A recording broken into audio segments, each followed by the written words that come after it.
जो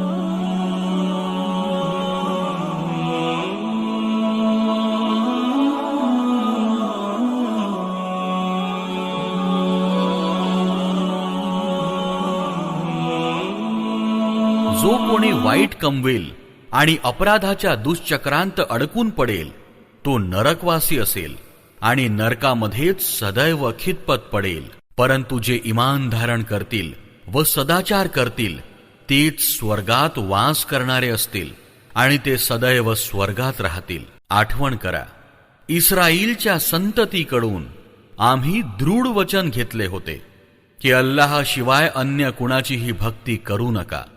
माता पित्याशी, नातेवाईकांशी, अनाथ व गोर गरिबांशी चांगले वागा, लोकांशी चांगले बोला, नमाजचे पालन करा आणि जकात द्या. परंतु थोडे लोक वगळता. तुम्ही सर्वांनी या वचनाकडे पाठ फिरवलीत आणि अजूनही पाठ फिरवित आहात.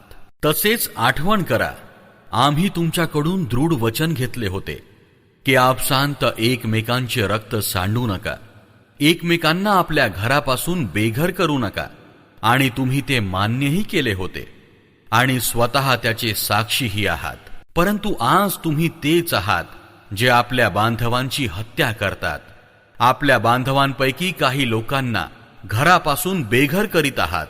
अत्याचार आणि अतिरेक करून त्यांच्या विरुद्ध कट कारस्थान करता आणि जेव्हा ते युद्धबंदी होऊन तुमच्या पुढे येतात तेव्हा त्यांना बंधनमुक्त करण्यासाठी आर्थिक दंड घेता. वास्तविक त्यांना त्यांच्या घरातून बाहेर काढणेच तुमच्यासाठी निषिद्ध होते. तर काय तुम्ही ग्रंथाच्या एका भागावर श्रद्धा ठेवता आणि दुसऱ्या भागाला नाकारता? तुमच्यापैकी जे लोक असे करतील त्यांच्यासाठी याशिवाय अन्य कोणती शिक्षा असेल की या ऐहिक जीवनामध्येही कठोर यातनांकडे त्यांना नेले जाईल आणि निवाड्याच्या दिवशी त्यांना यापेक्षाही कठोर शिक्षेच्या दिशेने नेण्यात येईल. अल्लाह त्या कारवायांपासून अनभिज्ञ नाही ज्या तुम्ही करीत आहात. हे तेच लोक आहेत ज्यांनी मरणोत्तर जीवनाचा सौदा करून हे नश्वर जीवन खरेदी केले आहे. न याची शिक्षा कमी होईल न यांना कोणती मदत लाभेल. आम्ही मूसा अलैहिस्सलामला ग्रंथ दिला, त्यानंतर सतत पैगंबर पाठविले. शेवटी मरियम पुत्र ईसा अलैहिस्सलामला स्पष्ट संकेत देऊन पाठविले आणि पवित्र आत्म्याद्वारे त्याला मदत केली. पण तुमची ही कोणती रीत आहे की जेव्हा जेव्हा कोणी पैगंबर तुमच्या इच्छेविरुद्ध एखादी गोष्ट घेऊन तुमच्याकडे आला तेव्हा तुम्ही त्याविरुद्ध बंडखोरी केलीत, काहींना खोटे ठरविलेत तर काहींची हत्या केलीत. ते म्हणतात आमची हृदये सुरक्षित आहेत. कदापि नाही. सत्य गोष्ट ही आहे की त्यांच्या इन्कारामुळे अल्लाहने त्यांना धिक्कारलेले आहे. म्हणून अल्पसाच इमान ते ठेवतात. तसेच आता जो ग्रंथ अल्लाहकडून त्यांच्याकडे आला आहे त्याच्याशी त्यांचे वर्तन कसे आहे, इतके असूनही की तो ग्रंथ त्यांच्यापाशी आधीपासून असलेल्या ग्रंथाचे समर्थन करीत आहे आणि तो येण्यापूर्वी हे स्वतः नास्तिकांविरुद्ध विजय व मदत मिळण्यासाठी प्रार्थना करीत होते. परंतु ती गोष्ट जेव्हा आली जिला त्यांनी ओळखले देखील तरीही त्यांनी ती मान्य करण्यास नकार दिला. अल्लाहकडून धिक्कार हो या नाकारणाऱ्यांचा. किती वाईट साधन आहे ज्याद्वारे हे लोक आपल्या जीवाचे समाधान करून घेत आहेत की जे मार्गदर्शन अल्लाहने अवतरले आहे त्याचा स्वीकार करण्यास केवळ याच दुराग्रहामुळे ते नकार देत आहेत की अल्लाहने ग्रंथ व पैगंबरत्व देऊन आपल्या सेवकाला स्वेच्छापूर्वक अनुग्रह दिला. तेव्हा आता ते प्रकोपापाठोपाठ प्रकोपांस पात्र ठरले आहेत आणि अशा नाकारणाऱ्यांसाठी अपमानास्पद शिक्षा ठरलेलीच आहे. जेव्हा त्यांना सांगितले जाते की अल्लाहने जे काही अवतरले आहे त्यावर ईमान धारण करा तेव्हा ते म्हणतात आम्ही तर केवळ त्यावर ईमान धारण करतो जे आमच्याकडे अवतरले आहे. जे काही आले आहे त्या व्यतिरिक्त ते मानण्याचे नाकारतात. वास्तविक ते सत्य आहे आणि त्या शिकवणुकीचे समर्थन व पुष्टी करीत आहे जी यांच्याकडे आधीपासून आहे. त्यांना सांगा जर तुम्ही फक्त त्याच शिकवणीवर विश्वास ठेवणार असाल जी तुमच्याकडे आली आहे, तर यापूर्वी अल्लाहच्या त्या पैगंबरांची हत्या का केली? तुमच्याकडे कितीतरी स्पष्ट संकेतांसह मूसा आले, तरीही तुम्ही असे अत्याचारी झालात की त्यांची पाठ फिरताच वासराला उपास्य बनविले. जरा त्या दृढ वचनाचे स्मरण करा जे तूर पर्वताला तुमच्यावर उचलून धरून तुमच्याकडून आम्ही घेतले होते. आम्ही ताकीद दिली होती की जो आदेश आम्ही देत आहोत त्याचे दृढतेने पालन करा आणि लक्षपूर्वक ऐका.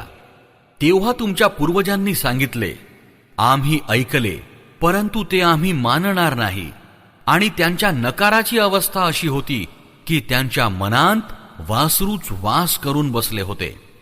त्यांना सांगा, जर तुम्ही इमानधारक असाल तर तुमची ही श्रद्धा किती वाईट आहे जी अशा वाईट कृत्यांचा तुम्हाला आदेश देत आहे. त्यांना सांगा की जर खरोखरच अल्लाहजवळ मरणोत्तर जीवनाचे घर सर्व लोकांना सोडून खास तुमच्यासाठीच असेल तर तुम्ही मृत्यूची इच्छा केली पाहिजे. जर तुम्ही आपल्या विचारामध्ये खरे असाल, लक्षात ठेवा की हे कदापि तशी इच्छा करणार नाहीत, कारण आपल्या हाताने कमवून जे काही त्यांनी तिथे पाठविले आहे त्यावरून त्यांची हीच अपेक्षा आहे. अल्लाह अशा अत्याचारांना उत्तम प्रकारे जाणतो आहे. जगण्याची लालसा करणाऱ्यांमध्ये तुम्ही यांना अधिकतम लोभी पाहाल, इतके की या संबंधी अनेकेश्वरवाद्यांपेक्षाही अधिक पलीकडे गेलेले आहेत. त्यांच्यापैकी प्रत्येक जण हे इच्छित आहे की कसेही करून 1000 वर्षे जगावे. वास्तविक दीर्घायुष्य कोणत्याही परिस्थितीत त्यांना प्रकोपापासून वाचवू शकणार नाही. जे जे कर्म ते करीत आहेत, अल्लाह ते पाहतच आहे. त्यांना सांगा की जो कोणी जिब्रीलशी वैर करतो त्याला हे समजावयास हवे की जिब्रीलने अल्लाहच्या आज्ञेनेच हा कुराण तुझ्या हृदयावर अवतरला आहे, जो अगोदर आलेल्या ग्रंथाचे समर्थन व पुष्टी करीत आहे आणि इमानधारकांसाठी मार्गदर्शन व यशाची शुभवार्ता घेऊन आलेला आहे. अल्लाह, त्याचे दूत, त्याचे पैगंबर आणि जिब्रील व मिकाईल यांचे जे शत्रू आहेत, अल्लाह त्या नाकारणाऱ्यांचा शत्रू आहे. आम्ही तुझ्याकडे अशी संकेत वचने अवतरली आहेत जी स्पष्टपणे सत्य व्यक्त करणारी आहेत आणि त्यांचे अनुसरण करण्यास केवळ तेच लोक नाकारतात जे मार्गभ्रष्ट आहेत.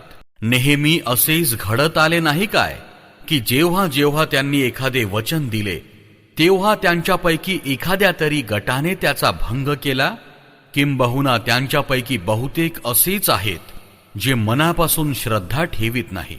आणि जेव्हा त्यांच्याकडे अल्लाहकडून कुणी पैगंबर त्या ग्रंथाची ग्वाही आणि समर्थन करणारा आला, जो ग्रंथ यांच्याकडे पूर्वीपासून उपलब्ध होता, तेव्हा या ग्रंथधारकांपैकी एका गटाने अल्लाहच्या ग्रंथाला अशा रीतीने पाठीमागे टाकून दिले जणू काही त्यांना काहीच माहीत नव्हते आणि त्या गोष्टीचे अनुसरण करू लागले ज्या गोष्टी शैतान सुलैमानच्या राज्याच्या नावाने सादर करीत असत. खरे पाहता सुलैमानने कधीही इन्कार अर्थात कुफ्र केला नाही. इन्कार मध्ये तर ते शैतान पडले होते जे लोकांना जादूटोण्याचे शिक्षण देत होते. ते त्या गोष्टींच्या मागे लागले ज्या बाबिलमध्ये 2 दूत हारूत व मारूत वर अवतरल्या होत्या. वास्तविक ते दूत जेव्हा कधी कुणाला याची शिकवण देत असत तेव्हा आधी स्पष्टपणे बजावित असत की पहा, आम्ही एक सत्व परीक्षा आहोत, तेव्हा तुम्ही इन्कारमध्ये पडू नका. तरीही हे लोक त्यांच्याकडून त्याच गोष्टी शिकत आले ज्यामुळे पती पत्नीमध्ये दुही निर्माण व्हावी.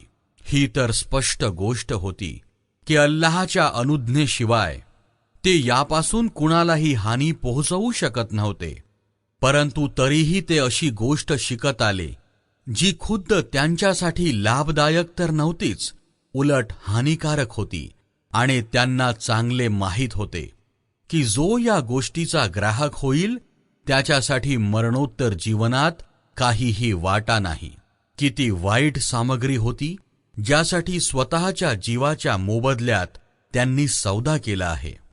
किती चांगले झाले असते जर ते जाणत असते.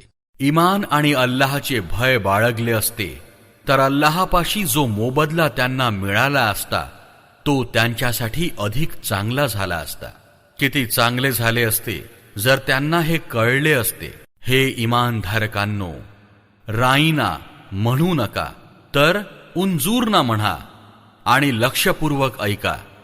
हे नाकारणारे तर दुःखदायी प्रकोपास पात्र आहेत.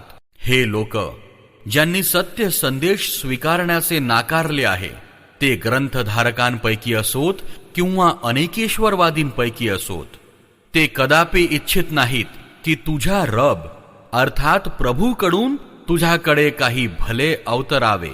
परंतु अल्लाह ज्याला इच्छितो त्याला आपल्या कृपेसाठी खास निवडतो आणि तो अत्यंत कृपावंत आहे.